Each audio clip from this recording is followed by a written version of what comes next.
ଉଭୟଙ୍କ ପାଇଁ ଜନ୍ମଦିନ ପାଳନ କରିବୁ। ଜନ୍ମଦିନ ପାଳନ କରିବୁ। ଆମ୍ଭେମାନେ ଉଭୟ ଝିଅ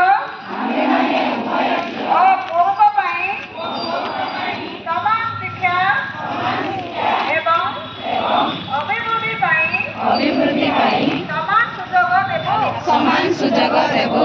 ମିଳିତ ଭାବେ ଆମେ ବାଲ୍ୟ ବିବାହ ଏବଂ ବାଧ୍ୟତାମୂଳକ ବିବାହ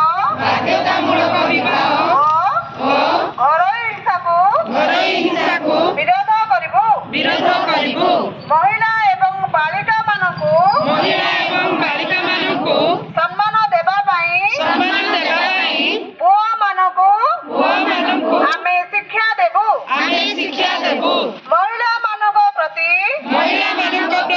ହେଉଥିବା କୌଣସି ପ୍ରକାର ହିଂସାକୁ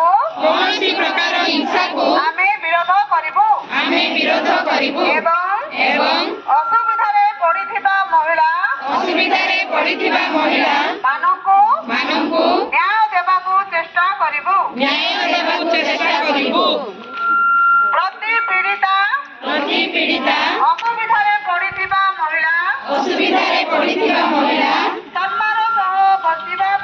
ସମ୍ମାନ ସହ ବଞ୍ଚିବା ପାଇଁ ସୁରକ୍ଷା ଦେବୁ ଏବଂ ସେମାନଙ୍କର କଥା ଗୋପନ ରଖିବୁ।